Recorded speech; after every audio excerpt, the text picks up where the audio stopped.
Today, I'd like to tell you about our sponsor, Swan Private. Now, you know from listening to this show that our money is broken.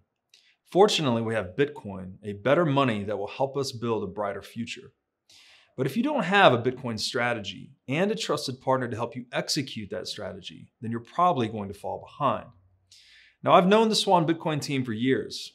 The Bitcoiners at Swan are mission-driven and have deep expertise and respect in the Bitcoin space. In my opinion, this is the team you want on your side. Today, I'd like to highlight Swan's Private Client Services division, which guides high net worth individuals and businesses around the world toward building and preserving wealth with Bitcoin. So visit swanprivate.com and learn how this concierge service gives you direct access to your dedicated Bitcoin advisor by phone, messaging, and email. Swan will guide you on complex areas such as self-custody, or you can choose to hold your Bitcoin through Swan with one of the largest US-regulated custodians. So, make your first purchase with Swan Private and get $100 of Bitcoin. Just tell them that I sent you. You know, an opportunity like this to build and preserve legacy-impacting wealth for your family and company will not likely be seen again in our lifetimes. Sign up at swanprivate.com today, mention Breedlove to your advisor, and get $100 in free Bitcoin when you make your first buy. Dr. Robert Malone, welcome back to the What is Money Show. Thank you very much, Dr. Robert Breedlove.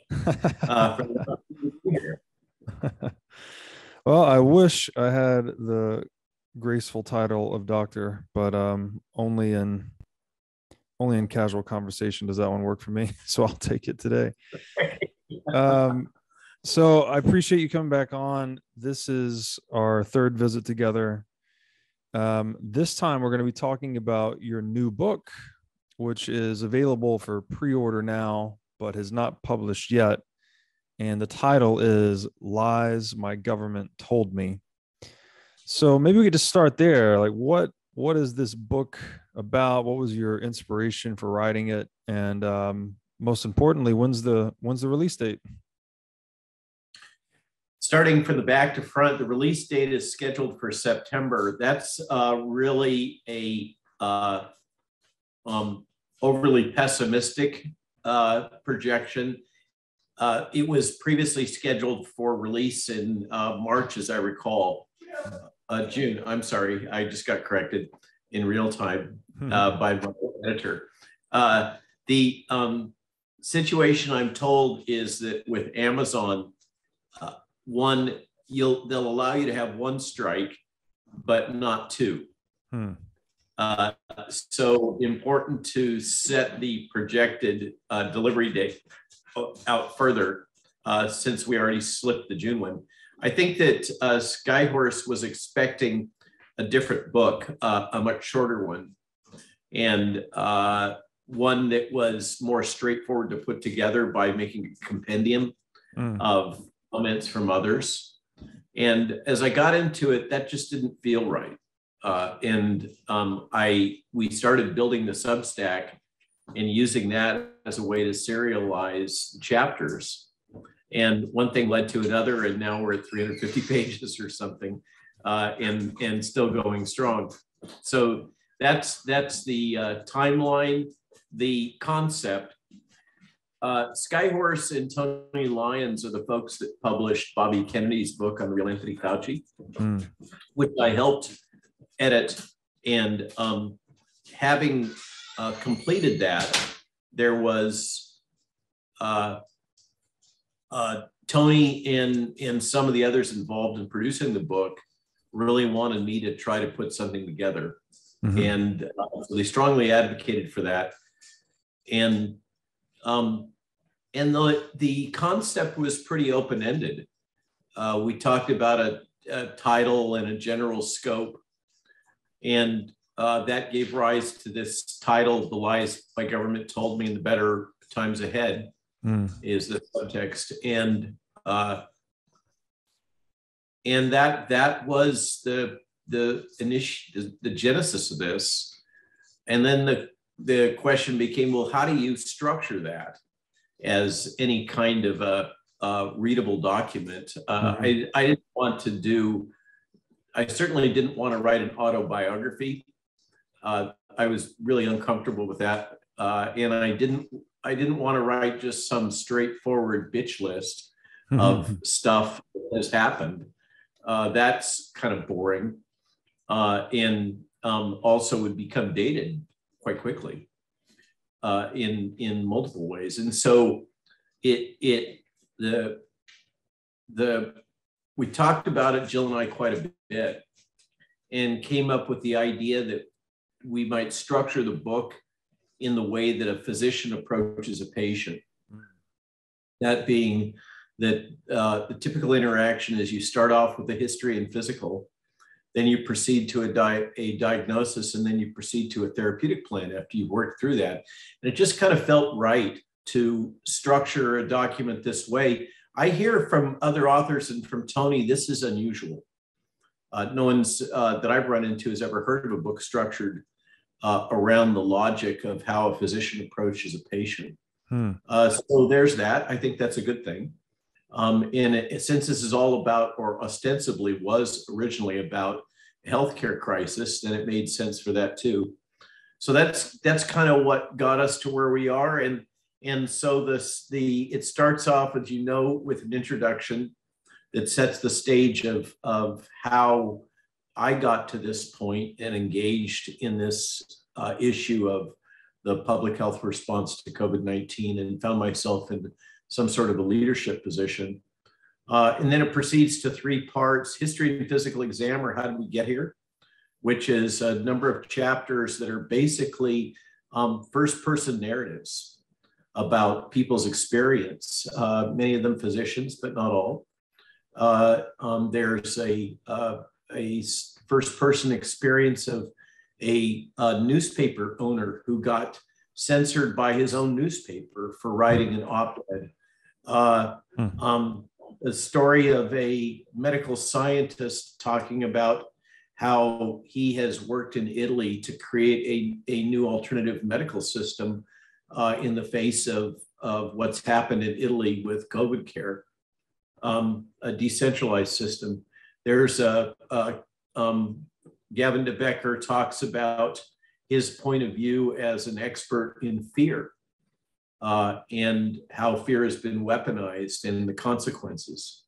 So a number of kind of first-person narratives that gives people, hopefully, a sense of what it's been like on the front lines, experiencing this, and then goes into the second section that I titled Diagnosis, Lies, and the Damage Done, which is more of a series of chapters pulled largely from the serialized Substack and represent kind of a journey through time of various aspects of the crisis, quote unquote, and the response and the public policy, as I've been trying to work through myself, making sense out of what's been going on from a medical and scientific basis. So there's a section, medicine, science, philosophy, and psychology. That includes, for instance, the issues about science and scientism. You might enjoy that one. The RNA vaccines, drug repurposing. Matthias Desmet wrote a section relating to mass formation psychosis. And so it works through those things. And then the last section, the next section is the media and media censorship, propaganda and politics. And then the one that's relevant to your core competence, follow the money, or economics, which is, of course, the one that I'm weakest at. It's not my core competence, but I'm convinced that it's really the driver behind all of this, that I've come to the point where I'm compelled that the public response globally, as well as nationally, just doesn't make sense from a strict public health standpoint. It has to be driven by something else. And I think the alternative hypothesis is that it's been driven by economic factors that were really pre-existing inconsistencies or problems with the overall economic system that we've all been living in. And then the last part is the treatment plan, which is basically focusing on what the heck can we do about it and prevent it from happening again? And how do we make sense of it? And how can one structure your life given all that we've been through and what we're seeing and what the forces seem to be that are arrayed against us? So that's the structure of the book. Hopefully people find it useful. The intention is to take more of a casual approach rather than a rigorous, serious approach, but be personable and speak to people, not from a standpoint of being an expert per se, but trying to help them to process information, philosophy, and the various models, and make their own decisions about what they think about it. Yeah, it's super interesting, very, very original. Never seen a book of this scope put into I guess, a doctor's approach to dealing with a patient. That's very novel and interesting. And something you said there, which I think we're going to zero in on today, is this inversion you're describing, where instead of looking at the past 24 months as a public health fiasco, if you look at it instead as an economic story or an economic heist, or I don't know what words you want to use here, it tends to make things a little more clear in terms of like the motivations and the outcomes. And this reminds me of, it's been said to me that I really think it presents the data better. Yeah. Go ahead. I was just going to say, it's been said to me before that if you stop conceiving of central banking as an economic institution and start conceiving it as a criminal institution, then you're starting to get the true picture. And it seems like, I mean, tell me where I'm wrong here, but it seems like you're catapulted into the limelight a bit as a result of this, whatever, public health crisis, if that's what we're calling it. And it seems to have sent you down this rabbit hole, right? How much of this, when this all began, say March 2020, were you already kind of libertarian leaning, that you were very skeptical of government and all of these large institutions like the World Economic Forum, or is this something that has become like an organic progression for you the past 2 years? Nowhere near the degree of skepticism that I have now. I don't think any of us that have had our eyes open and experienced this can come out the other side without profoundly changing how you view government and centralized power. And it may be that folks like yourself, I think that economists in general may have a better comprehension of these macro phenomena. Macroeconomics is one of the key branches, and it forces you to think about these things. But for a doc like me, busy working with the government, trying to help develop vaccines or other biodefense measures, I didn't really spend much time thinking about things. I've been to the World Health Organization enough times and spoken enough times and sat in enough meetings with very important people to be profoundly skeptical about the World Health Organization and its utility in anything other than scraping money out of people in order to finance a big fancy building and a lot of employees that have to live at the cost profile of Geneva, which is not trivial. But the skepticism about government, if I can just illustrate, I kind of grew up in a world, a scientific research world dominated by Anthony Fauci. Starting with AIDS. And I've seen him throughout my entire career dominate science and routinely break all rules of ethics in clinical research that if I broke, I would basically be excommunicated. I would no longer be able to practice clinical research. And so it's just kind of, I think for myself and a lot of folks, we've just come to terms with the fact that the rules don't apply to Tony. And it was the metaphor of the boiling frog. with all of this, I think that I had become numbed to the gross inefficiencies of the entire HHS world. When the key moment for me was that Brett Weinstein podcast, Dark Horse podcast with Steve Kirsch, where Brett started talking about the big why and the big how. How could this all be coordinated in the way that it's coordinated, and why? And ever since that moment, which led me to being a major voice in pointing out, for instance, the Trusted News Initiative and its role in censorship globally, et cetera, I've been a little bit obsessed with how could this possibly be happening and why? And as I traveled about Europe and the world and all over the United States, I saw these same behaviors in these same media plays and the same strategies with physicians globally. And that was really hard for me to process. How could this possibly happen?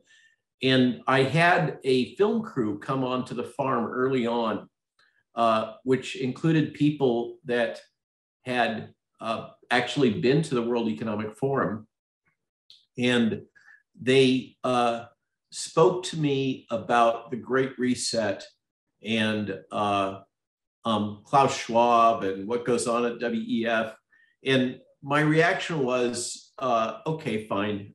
Let's stay focused on the medical science and epidemiology and public health. And if you say so, I don't want to contradict you on film, but it all sounds kind of crazy to me. And then I had another two people visit the farm a few months later who were from a very large organization, public health organization that I don't want to disclose, nonprofit that is a advocacy organization for vaccine safety and children's health, among other things. And these two, one's a lawyer and one's a physician, we're also talking about this same conspiracy theory about the World Economic Forum and Klaus Schwab and all that. And once again, I thought this just sounded a little too far out for me, but I humored them. But at that point, I started reading about it and learning about it and trying to put together the pieces that this may be driven by something other than public health, because the logic of it being about public health just didn't fit the data of the behaviors. Right. And that's what led me down to, we got it, Jill and I got a copy of COVID-19, The Great Reset by Klaus, which he managed to get out in 4 months, ostensibly. I think he published it in April. Talking about openly about all this crazy conspiracy talk and about, you know, the whole, you know, fifth industrial revolution, and the fusion of man and machine, and the need for population modification and resetting the economics, and it was all there. And then you have to start taking it seriously. And as I have, so that forced me to take a dive into what is the World Economic Forum and try to make sense out of it. And then I encountered some work, a speech that had been given last fall by a German economist that put forth the hypothesis that this was really all about the economics. and the pushing towards the limits of the I hesitate to use the word capitalism, the economic system that we currently operate under in a globalized sense, and that has reached the point where the internal contradictions of its structure economically are starting to cascade, as they did in 07 and 08 with the Great Recession, but perhaps even more so. And the contradictions of mechanization, artificial intelligence, and the other drivers that are resulting in greater manufacturing efficiency and reduced need for labor. And that's kind of what drove me down this pathway of certainly having to actively consider the alternative hypothesis that none of this has really been about public health, and processing it from that frame of reference. I'm compelled. I'm now in with the crazy conspiracy crowd that this has not been about public health. The true and one of the tells here, I think, is that, as Bobby Kennedy predicted on the steps of the Lincoln Memorial during the Stop the Mandates rally in DC last winter, when he said, once they take power, they will never get it back unless you force them. And that provoked all kinds of outcry and wails of anguish from the press. But in fact, he's been exactly right. And we see that in the maintenance of the state of medical emergency, despite the fact that clearly there's no medical emergency. Right. Yeah, well, there's a lot there. I just doing a callback to what you said about Fauci, where you have an individual that the rules just don't apply to, and you had to come to accept that. What's interesting to me about that is the core problem, right? The core problem is this asymmetric, or this asymmetry of rules, right? The meme that often goes around is rules for thee, not for me, as is something that, some member of the WEF would say.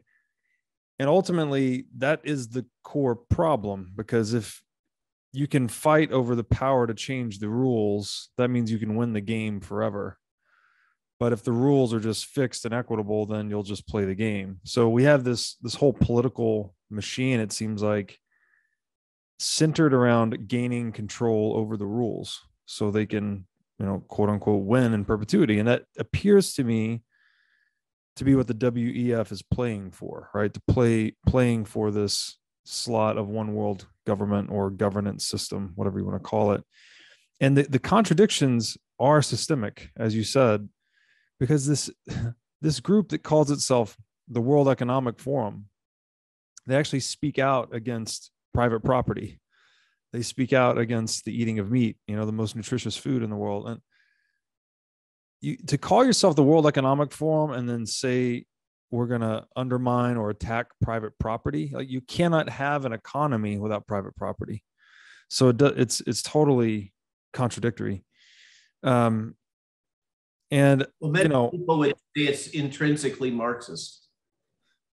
Yeah, and again, back to the central bank. That's what the central bank is. It's straight out of Marx's manifesto to the Communist Party. So not surprising that the world's sort of tilting that way. And I would strongly agree with the gentleman that says this is much more of an economic story, because ultimately it has to be an economic story, right? Otherwise, whatever's happening wouldn't be sustainable. There has to be some carrot that's being pursued to mobilize all this activity. You can't just do it for some ephemeral public good or public health. There has to be a carrot.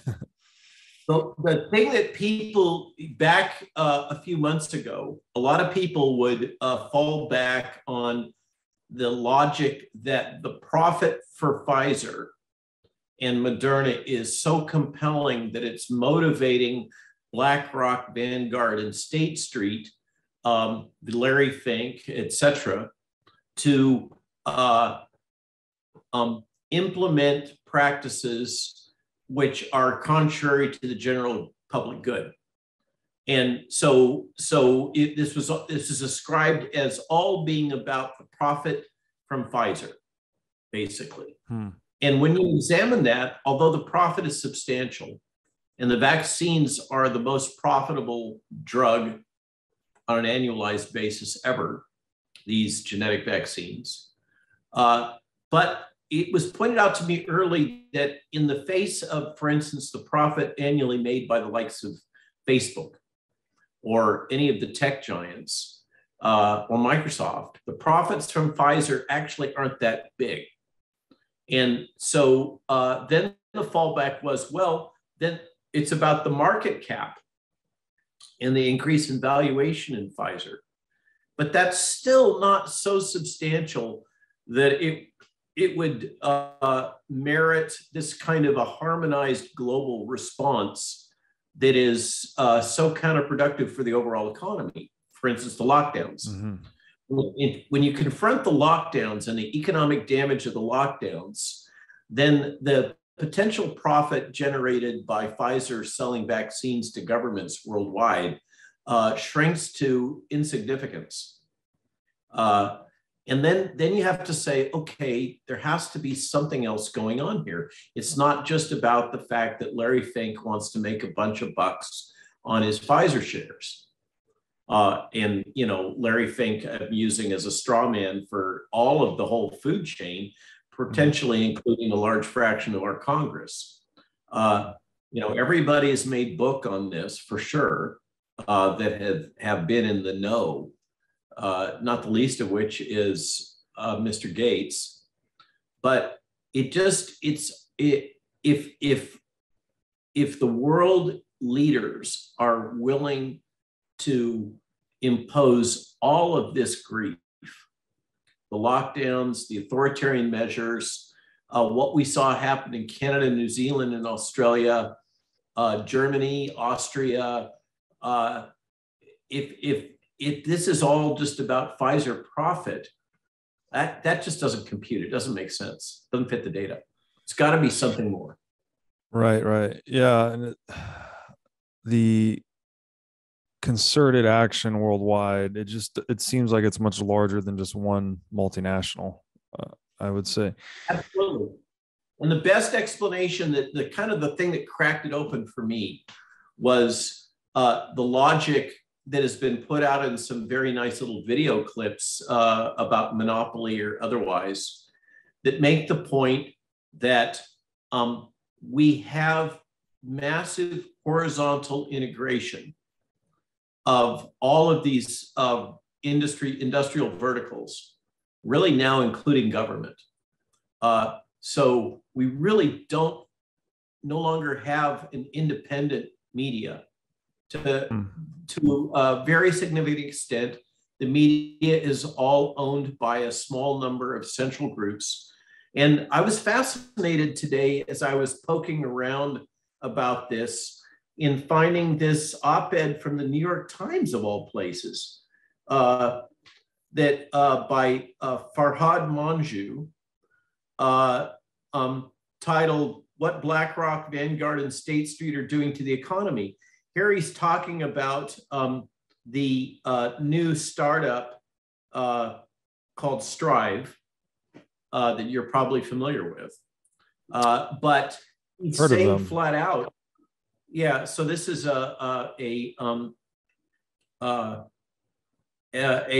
intended to be an alternative to the other central funds like BlackRock, Vanguard, and State Street that will not be engaged in politics, but we'll see how that goes.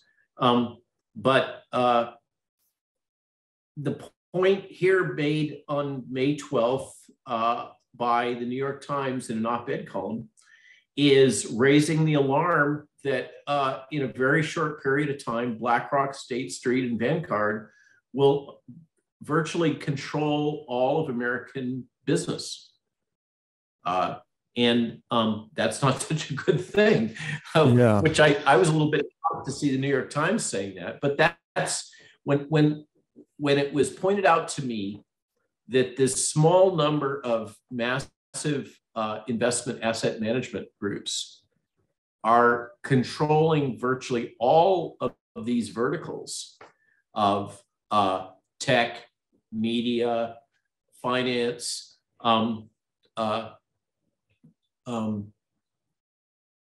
government to a very large extent, particularly with BlackRock, that then it makes sense that, and pharma, of course, that they are all behaving as divisions of one company, because functionally they are in terms of board management. When it was revealed to me that Thomson Reuters, chairman of the board, sits on the board of Pfizer, then suddenly the behaviors of Thomson Reuters become more comprehensible, et cetera. So then you have to say, okay, what is the organizational structure that brings all these entities together? Well, and hence my essay in the book, making the point that functionally the World Economic Forum is a trade organization, but what it represents is the interests of the 1,000 largest corporations in the world and their owners. It's a very exclusive trade organization, but that's what it is. Yes. Yeah. You do an excellent job of describing it. And I think if you trace that ultimate beneficial ownership interest all the way down to the individuals, you end up at who I think you describe in the book here as the 8 families, right? 8 families that own most of the central banks and then most of the shares and everything else. I would like to read one little excerpt here. This is just at the beginning of chapter 34, if that's all right with you, of course. I know the book's not published yet. I thought it really set the stage for everything we're talking about. You wrote that policies and practices designed to drive either individuals or nation states into debt have long been a preferred method for political coercion, co-option, enslavement, incremental dominance, and control. A form of subtle, creeping, indentured servitude.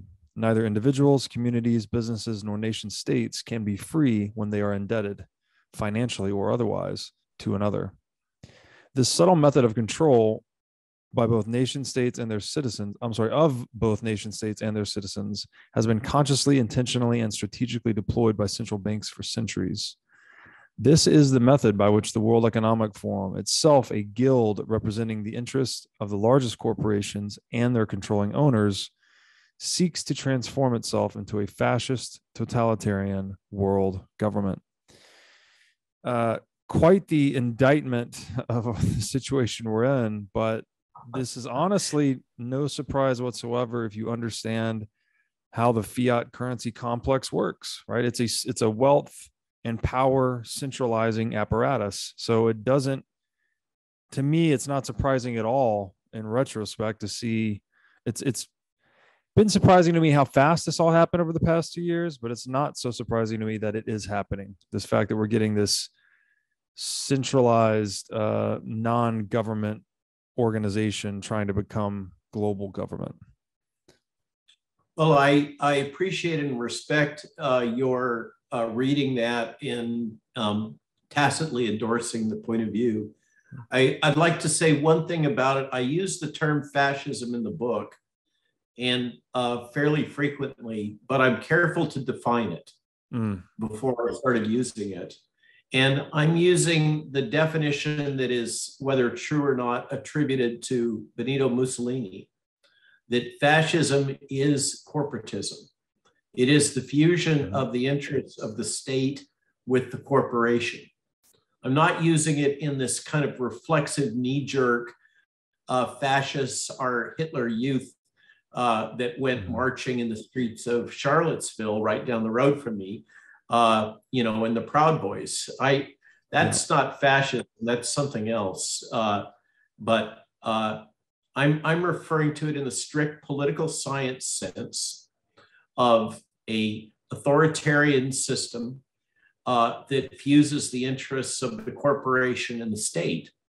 And I frequently through the book point out that we have a popular euphemism that's used, a phrase that really is the definition of fascism, and we use it all the time and we don't even think about it.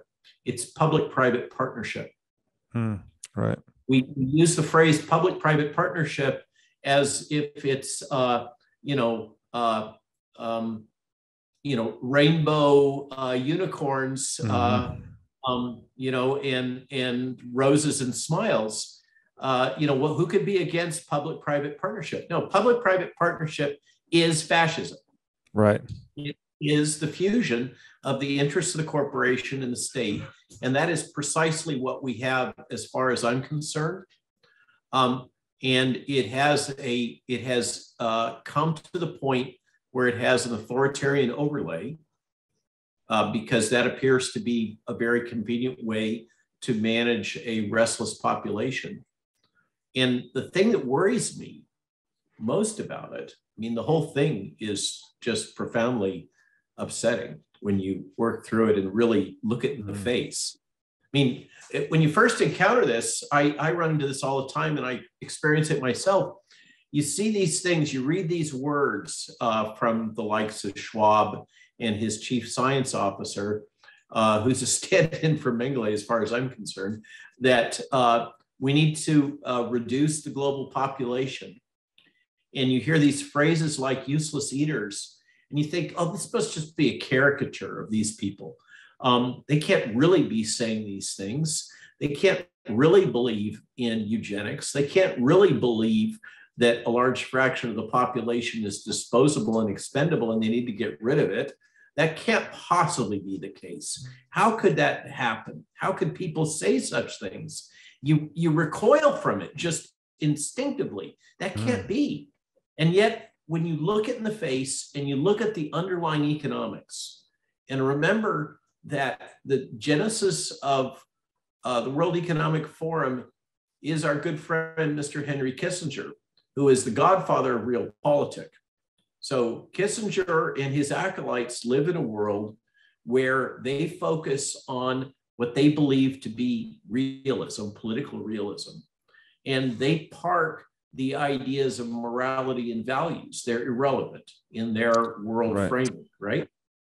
And so if you say, okay, let's take that as a starting point. Let's believe that Klaus Schwab, whose mentor is Kissinger, he's still there. He's attended the last meeting. I'm surprised he's still alive, but there it is. Let's take as a starting point that these guys truly believe in the logic of realpolitik.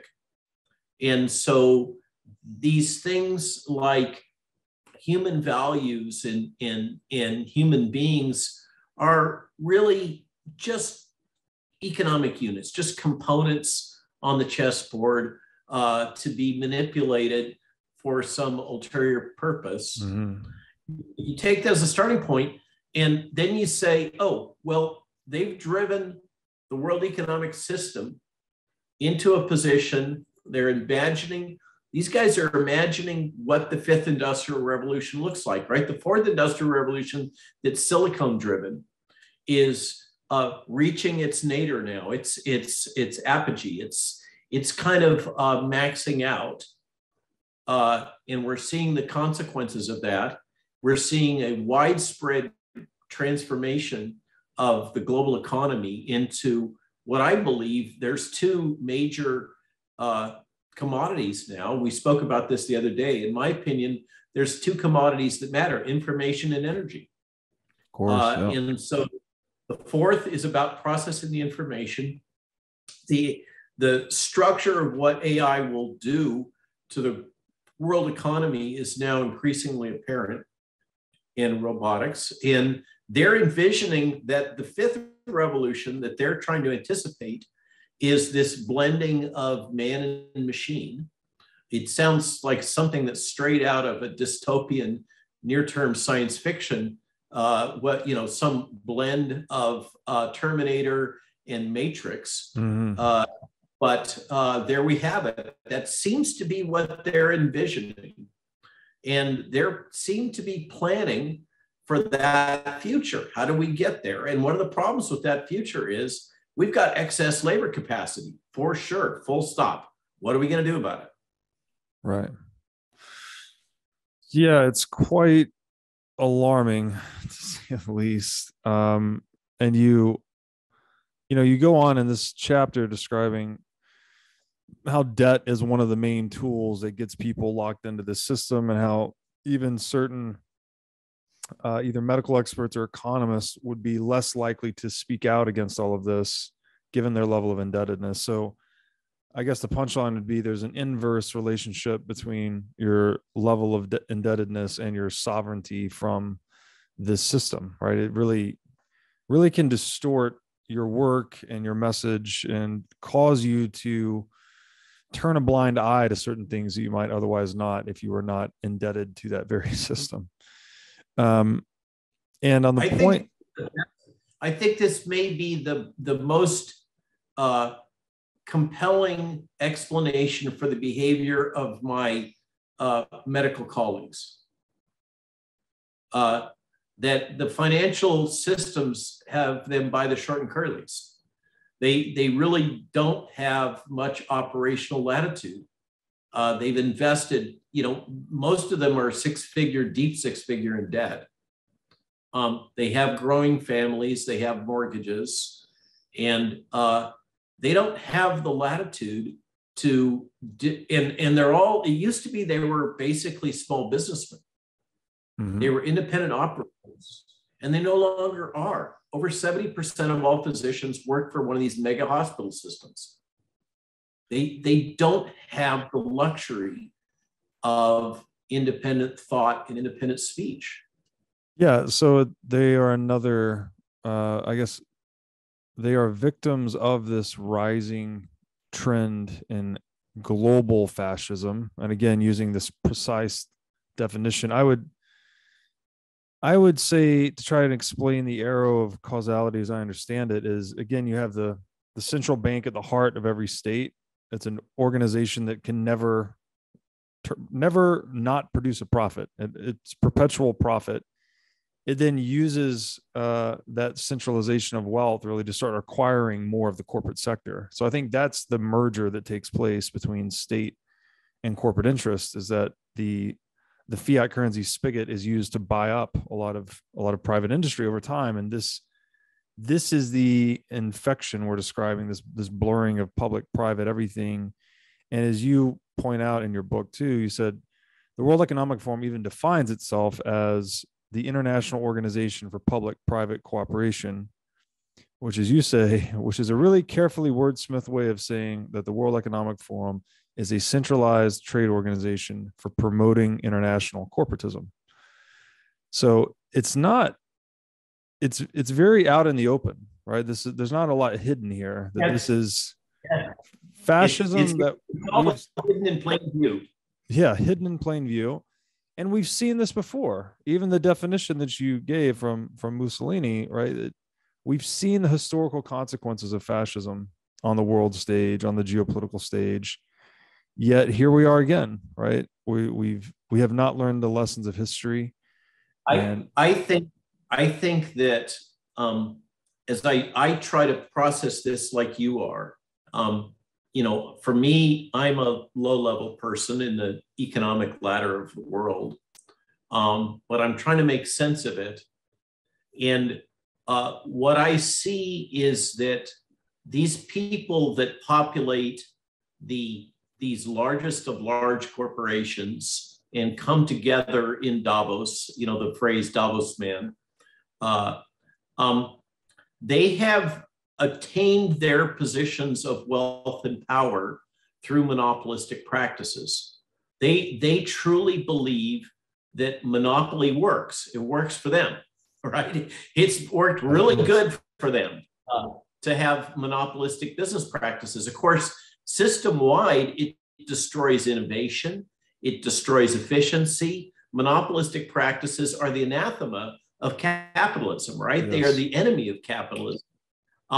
But this is a collection of people that have won through monopolistic practices. And I often refer to Mr. Gates. Now, I've been reprimanded that at one point in his life, he was actually a good coder, I've been told. So I'll take that for granted. But I think what he is an enormously skilled monopolist. And I refer that he kind of got his hand spanked over the browser, as you'll recall. And almost immediately he pivoted to moving in ways that I assert represent application of monopolistic practices to world health. He has come to dominate and distort world health because he is a monopolist. That is how he thinks. It's how he's wired. Right. And I think that's true with all these people. So they truly believe, based on their experience, their life experience, centralized governance, monopolies are good things. I think they truly believe it. I think they believe that the world would be a better place if we had less organizational diversity, if we were more centralized, if the world was logically broken up into a small number of geographic clustered political entities, all governed by one super entity. I think they think that would be the most efficient. And you probably recall in some of the other chapters, I speak about utilitarianism and the fusion of utilitarianism and Marxism, the idea that the world can be reduced to a spreadsheet if we only have enough data. Right. And once so reduced, it can be optimized. I think this is the logic that is driving the need for digital identities and for collection of massive amounts of data so that it can apply their artificial intelligence algorithms or machine learning algorithms or deep learning algorithms, where you're in that spectrum. I think that they truly believe that if they only had enough data, they could maximize the greatest benefit for the greatest number.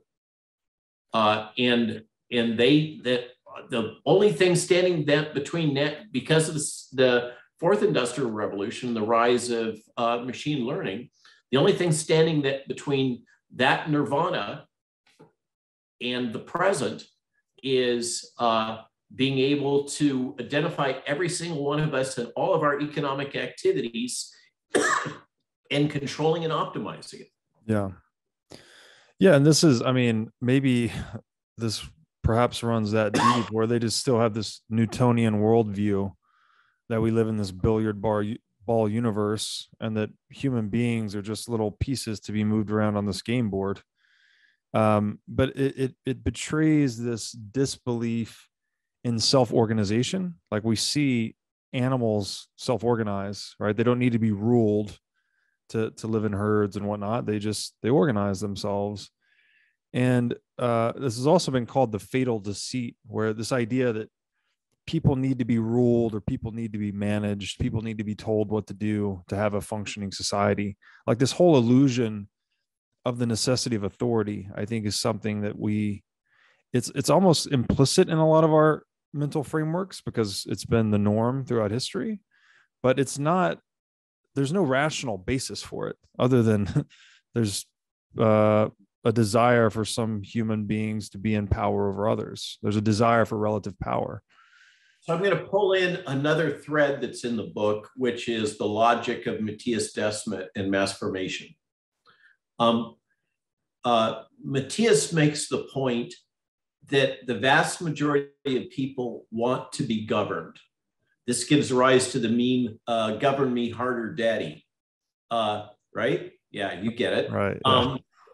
And we see that in action. We see that in medicine.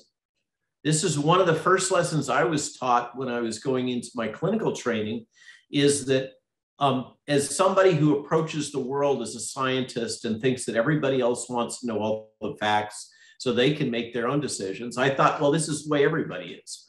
But they're not. Most patients want to be told what to do. They don't want to make their own decisions. And I think a strong case can be made that maybe only 10% of the population really want to be free. And the problem is, I both live in that 10%, and probably most of your podcast listeners live in that 10% of people that want to be self-actualized, free persons. We can, guys like you and me, if we were put in the lockup, we would go crazy and commit suicide eventually, probably, or we'd have to, dive into the library and read the books or find some mental escape. But we're not wired to have a boss. I mean, if you were wired to have a boss, you probably wouldn't be living in Hawaii doing podcasts. You'd be working for Klaus Schwab or, BlackRock, like Ed used to work for.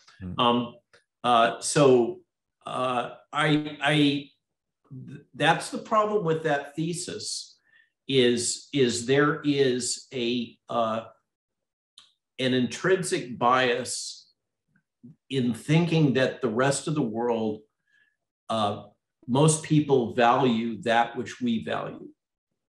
Right. And I think that's probably not true.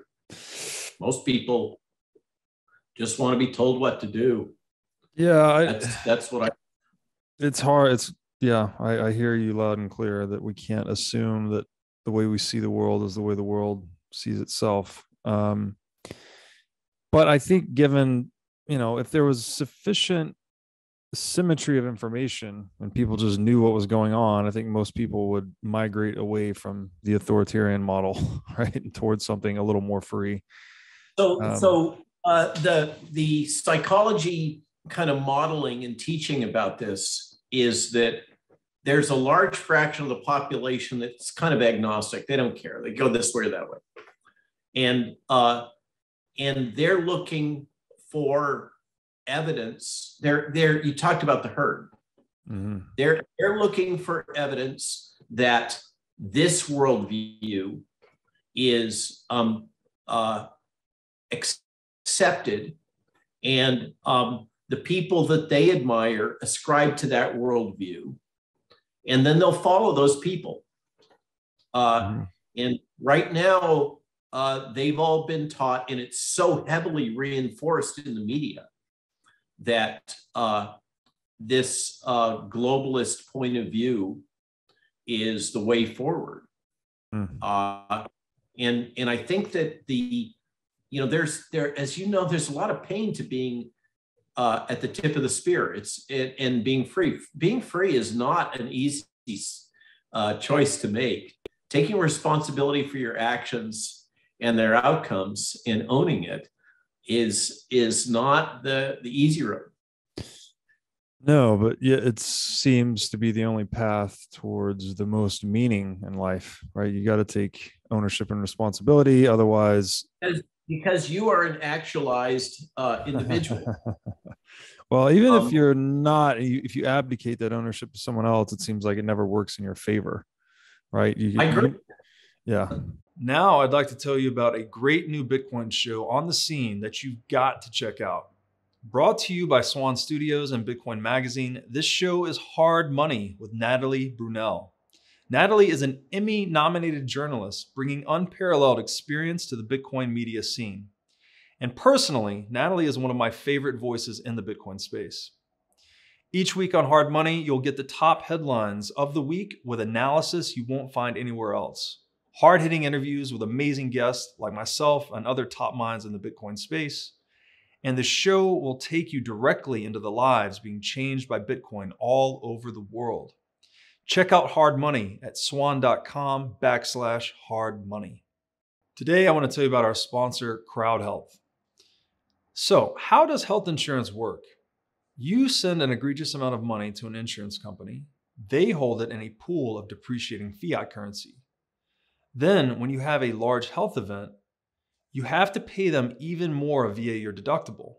And then you hope they will cover your bill. And in fact, 1 in 6 bills are denied by healthcare.gov plans. It's time to take control of your own healthcare bills. I'd like to introduce you to Crowd Health.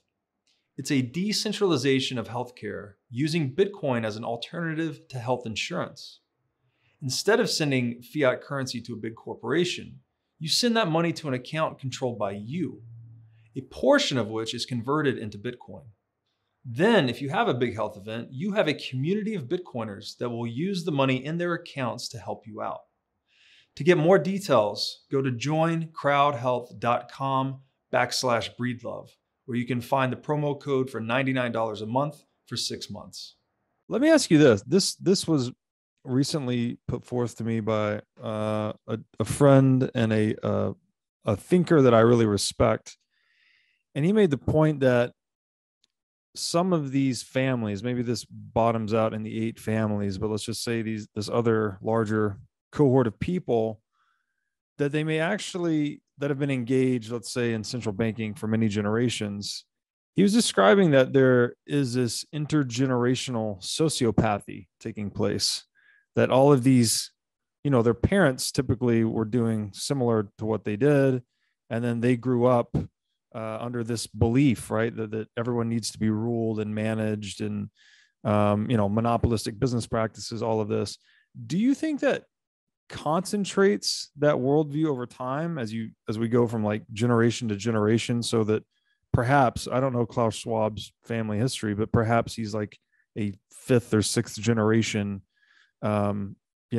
authoritarian, if you will?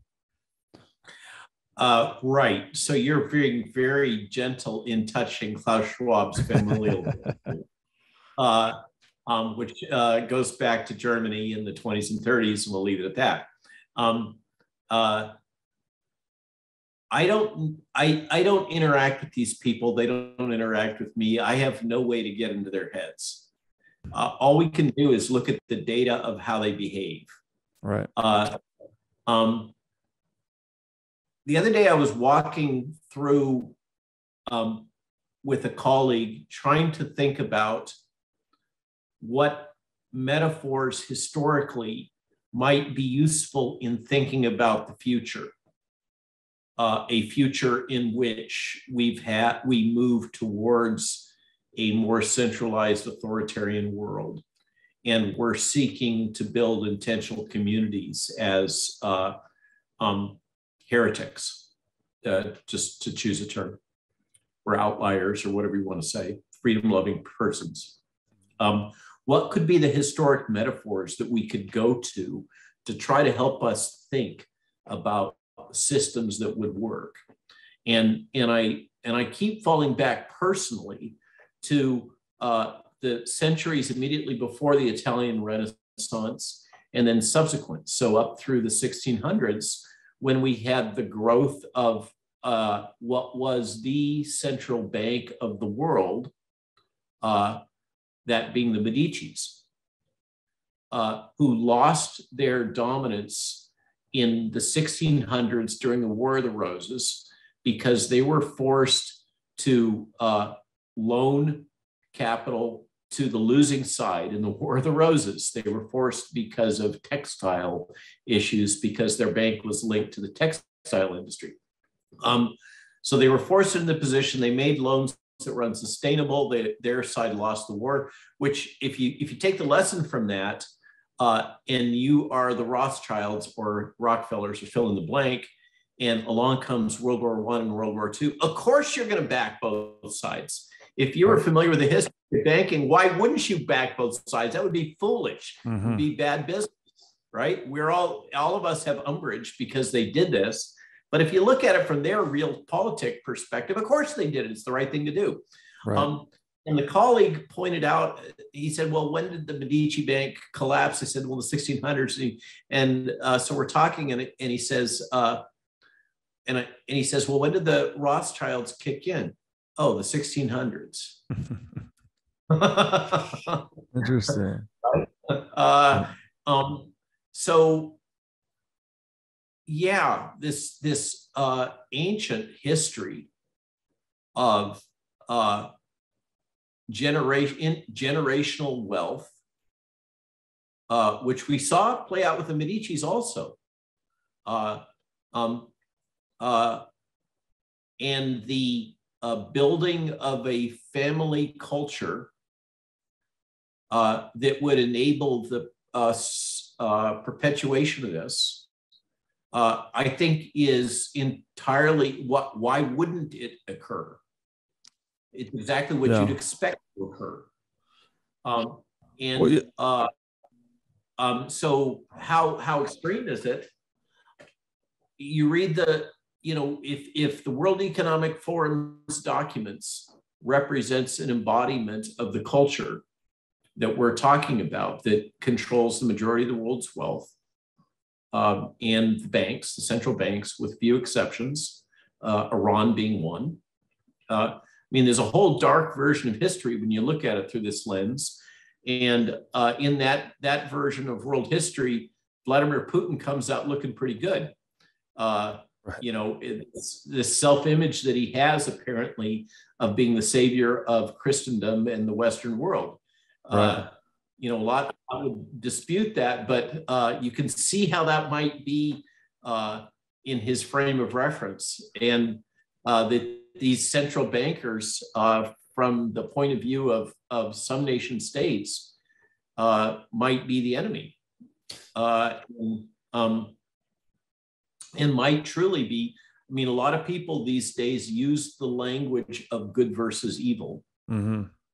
And often the people that are grounded in Christian theology often cite various chapters in the Bible that speak of the end times. Mm-hmm. But that seems to often be the case whenever there's a crisis of some sort. But many people make the case that these behaviors are intrinsically profoundly evil. Mm-hmm. Well, I don't know what to say about these folks. Yeah. By their actions. Yeah, I would just highlight here the fact that, okay, Rothschilds come to power in the 1600s. Here we are in the early 21st century. They're still the most, or one of the most wealthy families in the world. That's not how capitalism typically works, right? You usually have a family fortune created in railroad or steel or oil, whatever the tech of the day is. And then they have, several generations of family wealth, but other entrepreneurs come up, you get the new Elon Musk or Jeff Bezos of the world kind of displacing entrepreneurs of old. But when one family comes and sits on top for the whole time, something's wrong, something is not functioning correctly. So does Elon, and it implies that they're actually quite sophisticated and good at it, and have formed excellent advisors. So give them credit where credit's due. Yeah, sure. If that's your goal, is amassing wealth and power, if it's the thing that makes your clock tick, they've done it exceptionally well. I think the Medicis were 400 or 500 years, and now we're at 600 plus years, so six to 7 centuries for these folks. That's a pretty good run. Yeah. You mentioned Musk and Bezos. If you accept this version of history, this version of the world, then you see things like Musk makes his decision apparently on a whim, that he's going to purchase Twitter because he doesn't like the censorship and the impact on free speech. And shortly thereafter, you see, because he doesn't have that kind of cash just sitting around, isn't sitting on a bunch of gold bars. No matter what the appreciation was in Dogecoin, and so he makes this announcement, and within a short period of time, the market cap for Tesla drops on an insane level, 600 million or something. Mm-hmm. 600, no, not million, billion, right? whatever the number was, it was huge. And it created for him a liquidity problem where he no longer could act unilaterally. And if you take a cynical point of view, which I increasingly do, Elon got spanked right by the big funds. Yeah. All they had to do, you live in a world, and I'm increasingly learning about this world of hostile takeovers, et cetera. Yeah. Market caps on companies can be manipulated in amazing ways through all kinds of mechanisms. All it takes is somebody deciding, who has a major stake, deciding they want to dump a substantial fraction of that, and are willing to take a haircut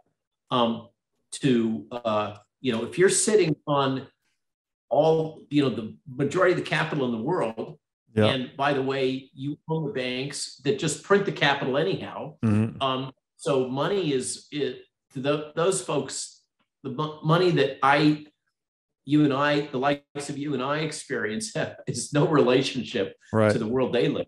They just reprimand Mr. Musk and bring him back in line.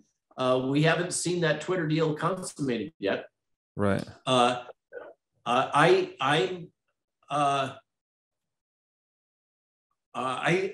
suspect, there's no way for me to know, that the folks that live in this very different reality, financial reality, are able to operate and impose their will on people who need capital in ways that you and I can't even imagine. Let me illustrate with another example that I heard when I was at the Sovereign Man Conference in Austin 2 weekends ago. They were talking about the CO2 credit system, and that we have these ESG scores now that are being applied to companies. And there was a talk from a gentleman who was a senior executive in the petroleum industry and was involved in wildcatting and other types of exploration. And he made the case that because companies in the petroleum sector had horrid ESG scores because they were working in petroleum, by definition, they could no longer access capital. And as a consequence, there was no way that they were able to make major investments in this extremely capital-intensive industry of energy exploration. They were locked out. They couldn't grow, which is exactly what the person speaking at the time used Larry Fink as his straw man. But he basically made the point that this individual or small number of individuals were able to set a policy globally that companies with an ESG score akin to a credit score, right, below a certain level would not be able to get loans, just like I can't get a credit card if my credit score falls below a certain level, right? Same thing applies for ESG. So these major financial powerhouses are able to completely distort economies. They're able to exert so much influence that they functionally own the US government. Right. BlackRock, coming out of the financial crisis with the financial instruments that it developed at our expense, right, is basically able to wag the dog. They can control, and that when you go back in history, you have to ask yourself the question: Has this been the case through the entire history of the United States? Is this, and we have a chapter on that talking about this tension back in the time of Jefferson versus Hamilton. Yeah. Is this really the fundamental paradox at the heart of the American experiment? central bank versus individual autonomy. Yeah, Jefferson being very resistant to the idea and Hamilton advocating for some rulership interest, right, in the United States.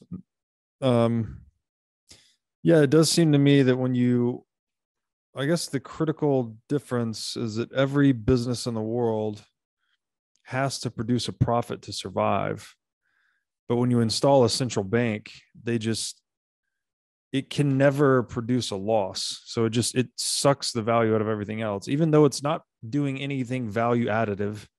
It's not adding any new wealth or property or equipment into the world. It's just money changing, to use the biblical term. It's just sucking wealth. It's a parasite on the productive economy. Yeah. The central banks, I think a strong case can be made using a biologic metaphor that the central banks are parasitic. Yes. And we haven't been able to shake the parasite for all of time because the temptation is so great for people to engage in that parasitism. And there are those who make the case that every American president that has tried to buck the central bank system has experienced violence in typically assassination. Yeah. If you take the view that these people live in more of a medieval mentality, where what you and I accept as human rights and norms and rules and ethics don't really apply to them. Right. Then political assassination is just a tool, as it's been throughout most of human history. Mm-hmm. Yeah, it's a great point. And then, so I asked you earlier about the intergenerational sociopathy, because that makes it almost scarier too. It's like, if these people they've been fit for this type of activity for many generations, so they're probably really good at it. But what seems to be transpiring is the technological landscape changed so quickly in the digital age that a lot of these power structures are just trying to reconfigure themselves, right? They're trying to adapt to the new media and tech environment. I agree. That is the core thesis, is they know that they are coming up against the terminal phase of the paradox of capitalism as they practiced it, statist capitalism. Mm-hmm. And they don't really know what's on the other side. How can you anticipate if there's going to be a boundary event of any type? And I think most of us, and I suspect a lot of your peers, concur that there is some financial boundary event coming. We could use terms like catastrophe or whatever. Yeah. There's some structural paradox of the system built on central banks and fiat currency that's coming at us. And is it going to be triggered by the bankruptcy of the Social Security system? Is it going to happen this fall? Is it going to be? I've heard said again and again that the risk trigger is that they push the interest rates past a threshold that will trigger one of the major nation states to default, because they've hooked all these nation states on this massive amount of debt, including the United States. And if you push the interest rates just a tiny bit higher than they are right now, then suddenly that debt, which is already unsustainable, goes exponential. And then there's no choice but to default. And that default will trigger a cascading default, like we basically saw in 07, 08. I can never get out of my brain the moment that I saw that ships were no longer moving globally in 07. And just encountering that fact that ships could not leave port. Right. And wondering, what the hell does that mean? How does that even happen? Yeah, it's an attack on the foundations of civilization, and it does seem to be intentional because people, when they're panicked or emotional or scared, they're just easier to corral into these pre-established channels of control. And yeah, I don't know, it's a bit disquieting to say the least, but I don't know what else we can do other than make ourselves expensive to tyranny and educate people as best as we can. And you're doing a great job of that. Well, you saw, you're in the crypto space, as I understand it. Mm-hmm. And what I hear from my crypto buddies who are amazingly highly placed, because I've been sucked into the axis of Miami and Puerto Rico, and those people. Brock is a mid-tier player, Pierce, just as one example. And what I hear from these people was that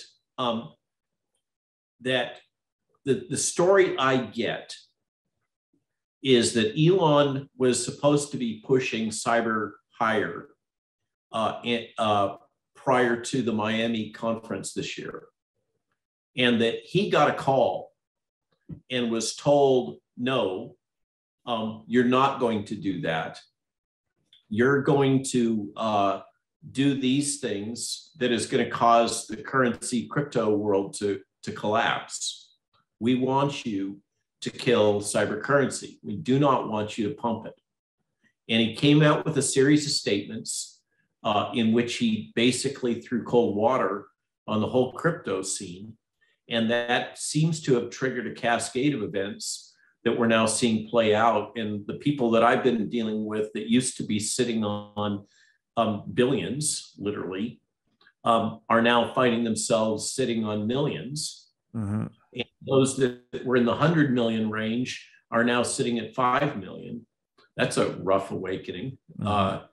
Have to sell the plane. Mm-hmm. The thesis is there has been an intentional effort to collapse decentralized crypto as part of the strategic plan moving forward. Now that sounds paranoid and conspiracy-ish, but I know that the organizers of the Miami Bitcoin conference had sought to have me give a platform presentation, and were told directly by institutional investors that they will not do that. And so I ended up speaking in a small venue to the Bitcoin whales off Central Stage. But we are in a situation in which there are some economic forces at play here that are in a position that they can move markets with a phone call. Of course, yeah. Yeah, and there's lots of machinations too, the naked shorting and all of this. They can manipulate markets very heavily. All markets except Bitcoin, that is. I mean, you can take a shot at it and you can cause different disruptions, but it's the one network where they cannot change the rules. I can't, the broader crypto space is much more murky because there's a lot of, bullshit games going on inside of those as well. But I'm not surprised to hear that, a BlackRock or a Vanguard would have at least contributed to the attacks on some of these networks.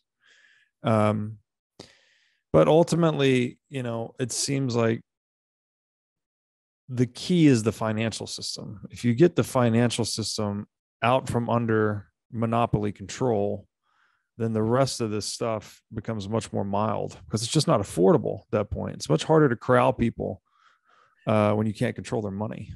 I am completely convinced that if we find ourselves in a world in which we, because of NPT codes and other tools that can be deployed to control us, digital IDs, et cetera, those of us that seek freedom, let's imagine that we decide to opt out and create your paradise on Oahu or the Big Island, wherever you are, and my paradise here in Madison County, in rural Virginia, just as two metaphors. I find myself trying to think through, what does that look like? And one of the things that I come back to again and again is there does need to be some token, some medium of exchange, because a pure barter system is just too kludgy once you get beyond an Amish community. I mean, an Amish community of families can exist, and that's part of why they exist as little pods, as cells, because I think they grow to a point of unsustainability and then they break off. That seems to be how the Amish and the Mennonite operate. So if they are kind of a metaphor for an intentional community, and they're rate limited because they rely on a barter system, let's just take that as a starting point intellectually. Then if we want to grow as an intellectual community, we do need to have some token, I'm avoiding the term currency, something. And it could be precious metal based, but the argument goes that there isn't enough precious metal to go around to really support that logic. And precious metal as a medium of exchange, as you know, has a lot of intrinsic inefficiency and challenges. You have to contain it in some way that it is resistant to theft, et cetera. And at some point it gets too heavy to haul around. But there has to be some medium of exchange. And that means that there has to be some local banking structure. I think that whether, there's the savings and loan industry got gutted in 07 and 08, as you know, to the benefit of the large banks, once again. But is it credit unions? Some entity that is based, that is with intrinsic to intentional communities, I think is going to have to be built. And as I imagine that, I have to think that if we have an intact electrical grid in some way of transmitting information, if that's a characteristic of an intentional community, then a decentralized cyber currency has a lot of merit. But are we going to see a world in which there is a group of decentralized cyber currencies that are community-based? I can't have problems thinking through what this is like. If I'll throw some of my thoughts here just to share, but the precious metal, pegging a currency to the precious metal, the value in that is that you can't counterfeit the precious metal, whereas you can counterfeit the paper. So by pegging it to a precious metal or giving people the right to convert it into precious metal, it keeps the bank honest. Basically, they can't lie, they can't counterfeit currency because they can't counterfeit gold, for instance. So it's to the extent that precious metal requires energy to produce, like energy that you can't counterfeit effectively, that it provides this sort of restraining function. And that's where Bitcoin is so valuable, is that it's just rooted directly in energy. It takes energy to produce it, just like it takes energy to produce gold, for instance. And it does it in a way that you don't need banking infrastructure. Actually, it doesn't mean you can't have it. You could still have banks. You could still put your Bitcoin on deposit with banks and issue currencies on top of them and whatnot, but it's not required. And my big advice to you getting into the space, especially around crypto people that like to talk about decentralize this and decentralize that, there's only one decentralized asset in the world, and it's Bitcoin. Everything else is controlled. Everything else is controlled by at least a group, often an individual, or often a trust. So we talk in Bitcoin a lot about this acronym DINO, D-I-N-O, decentralized in name only. So a lot of these other communities and currencies and projects, I would say all of them would be my opinion. None of them are decentralized. Only Bitcoin is. So I think what you're describing Bitcoin can provide that value prop, that non-state digital monetary base. Here's a counterpoint to that a little bit. It's not a alternative, but an observation. We both are aligned that a Bitcoin as a representation of a solution to a computational algorithm which requires energy to solve. It has the benefit that it cannot just be produced willy-nilly whenever somebody wants to turn on the printing press. That's right.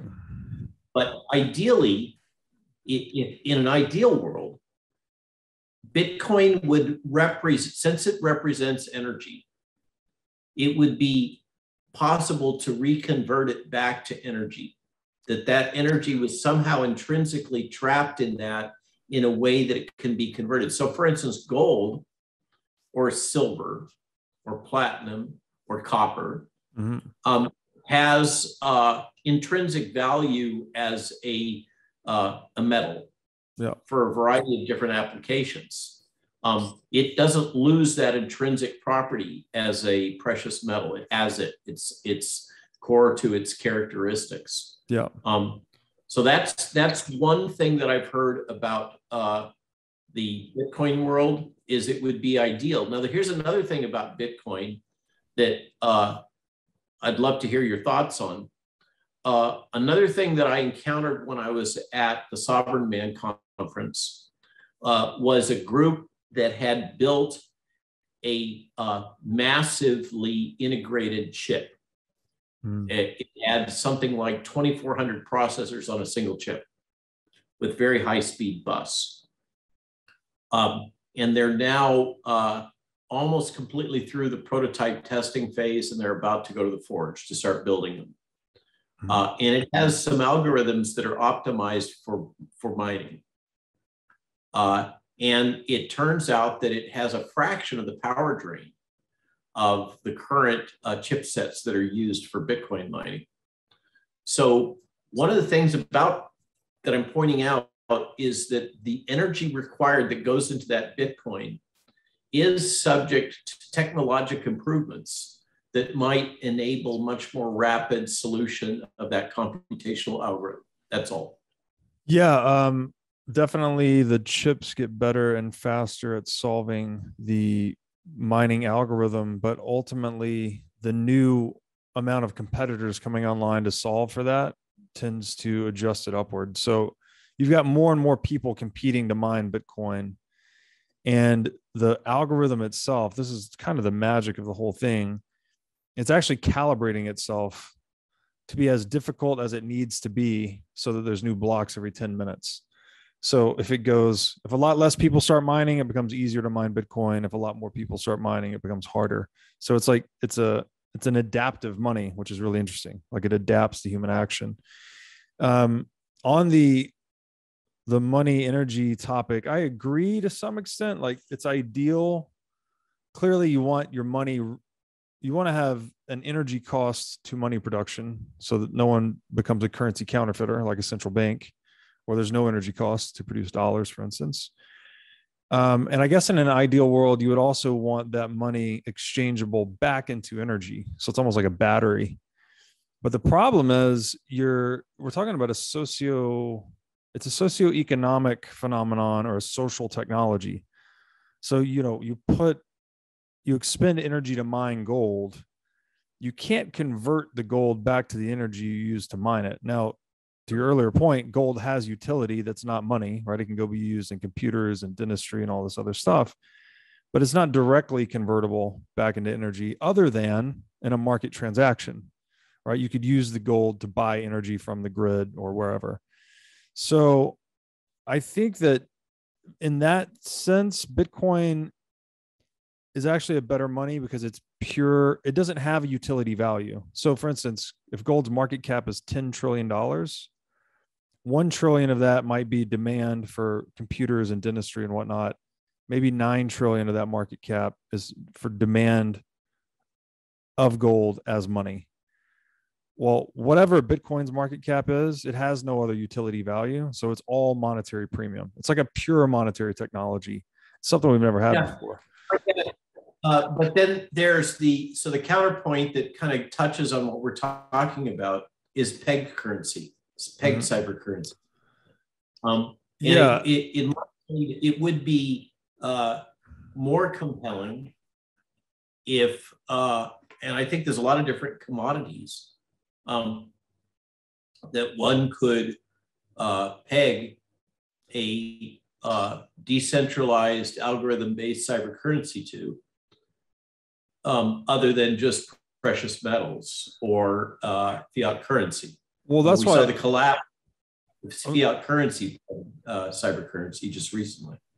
Yeah, sorry to interject. Just wanted to say that Bitcoin being rooted directly into energy, I think, is the best choice, because if you try to root it into or peg it to a precious metal, you end up with an oracle problem. It's what they call us in computer science. Like, who do you trust to maintain the peg?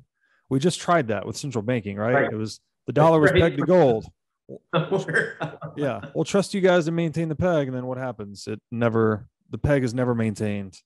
Human nature and human corruption ruins the whole thing. But Bitcoin's just this invention that sort of circumvents that to some extent. And look, I mean, admittedly, you're talking to a guy that holds only Bitcoin. I've studied this whole space for years and years. I used to run a fund on the other stuff. Crypto can be very bright and shiny and exciting, but my current views on it are that it's mostly scams at worst, or innovation theater at best. I don't think there's a lot of real utility that's come out of that sector yet. I'll reserve the humility to say that I don't know everything, and maybe something does work out, but it does seem like Bitcoin is the success story in the sector to date. So I'm with you that as we try to imagine, getting back on topic, if the theorem here that this is a really amazingly coordinated global gamble by people that have had a multi-generational lock on power and wealth. If we accept that hypothesis for the sake of argument, and they may or may not succeed in their gambit to maintain that dominance through a boundary event that I think probably you and most of your listeners would concur is on the horizon. And there's all the nuance of the interaction of labor and mechanization and everything else as we move through that boundary event. If they maintain their power or consolidate it, as they appear to be seeking to do, then for those of us who don't want to live under an authoritarian, highly controlled structure, as opposed to those that we could refer to them as sheep as a pejorative, people who just want to be told what to do, and they're perfectly content to live in that world. But for you and I, we're not. We're never going to be happy. We would consider that the equivalent of being chained to the tree in the yard, barking at the mailman. Then what are our options? And I do think that we fall back to a world almost no matter what. I think of the metaphor of the monasteries during the Dark Ages, which are kind of the ultimate intentional community. If you think back, I'm trying to look back in history and say, well, what's a metaphor that we could use and build on that actually worked at some period in human history? Monasteries kind of are that thing in a lot of ways. So if that's a metaphor, what does a monastery need? Well, a monastery is actually a small community, much like an Amish community, and it can get by with barter and exchange, and it basically runs as a commune. with a central authority figure and a power structure. That was, the abbot. And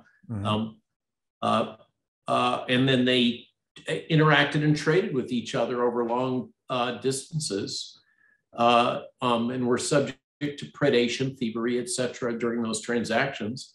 But that was the world. So if that is kind of the starting point for imagining what a intentional community looks like, and I can see in my own world the gradual assembly of a community starting to happen of largely libertarian people that happen to be in this little part of Virginia. I don't know why. The people that run CPAC live about 5 miles north of me. I mean, it's just, for some reason in this part of the world, we seem to have a cluster of libertarian leaning folks. And maybe it's the influence of Thomas Jefferson and Madison, et cetera. Maybe their ghosts are still around us. Yeah. They all lived with their farms are still there, not very far from mine. So who knows what it is? Maybe it's something in the water, but I feel this coalescing, sense it. And then, so I try to say, well, how could that be enhanced? How could we enable that? What would be the prerequisites? And I think there has to be these basic services. There has to be the ability to produce grain and food. There has to be some solutions for energy. Well, in this area, we have a lot of water power. And there has to be some medium of exchange, and probably something akin to a bank that can recycle a deposit in a way that enables loans, basically enables venture capital. That's really what a loan is, within that community, and is able to become self-sustaining and autonomous. Brock, when I was with him 2 Wednesdays ago, he spoke about this new momentum that had started with the effort to build this floating city. I'm sure you've heard about it, that apparently failed. It's not economically viable. And now apparently the same people are interacting with heads of state in emerging economies or depressed economies throughout the world and creating what are essentially economic autonomous zones that are empowered to create their own legal structure, which is really kind of the same idea. Yeah. So I don't know where all this goes, but getting back on topic, I do feel like the only way that I can, there must be other hypotheses than it's a small number of families wickedly trying to grasp power and maintain their economic dominance over the rest of the world. I just haven't run into any other hypotheses that fit the data as well. And something else. And if that's what's really going on, I think it behooves us, and is consistent with the topic of your podcast. How do those of us who value freedom, who live based on a commitment to fundamentally libertarian, which is really historically old school liberalism. Yeah, right. Principles. Yeah. Yeah, low to no government, right? That's the language has been attacked and distorted, but I think that's what we mean here. Look, Robert, I've kept you way over time. Sorry. I've been having too much fun, so I didn't notice. Same here. The book, again, Lies My Government Told Me. I think you said publication date is September 2022. That's the projection. Yep. Well, hopefully really we'll beat that timeline. Really looking forward to it. I was fortunate to read some of it in preparation for this interview, but I look forward to getting through the rest. Thank you again. I really appreciate you coming on, and thanks for all the work you're doing for the world. Would you please let my audience know where they can find out more about you or your work? Sure, and thank you, Robert. Thanks for the honor and opportunity to learn from you and listen to your thoughts and kind of exchange as we've done now for a few sessions. Each time we speak, it changes how I see things a little in this subtle little ways. So I'm grateful for the learning. We are now officially on Truth Social. Finally took that leap today. R.W. Malone, MD, on Getter, at R.W. Malone, MD, no longer on Twitter, no longer on LinkedIn. The daily work product, which my wife and I treat as a business, is our Substack. And so you can find that is rwmalonemd.substack.com, as I recall. And you don't have to pay for subscriptions. If you wish to participate in the chat rooms, the comments from each article, then we ask you to pay, which keeps the various trolls, etc., down to a dull roar. But the more detailed thought pieces we try to put out on a daily basis, except we take vacation Friday and Sunday by putting out little bits of humor and collections of comics, political cartoons, etc., and something from Russell Brand or J.P. Sears usually. But otherwise, we're trying really hard to put out high quality thought pieces on a daily basis. So Substack, Getter, Gab, Truth Social now, and there is MaloneInstitute.org. That's where we're housing all our work on the World Economic Forum. And soon to come out will be another spreadsheet. We already have a massive spreadsheet on all of the graduates of the Young Leaders Program. And the next one to be made available is a similar deep dive into the Young Scientists Program.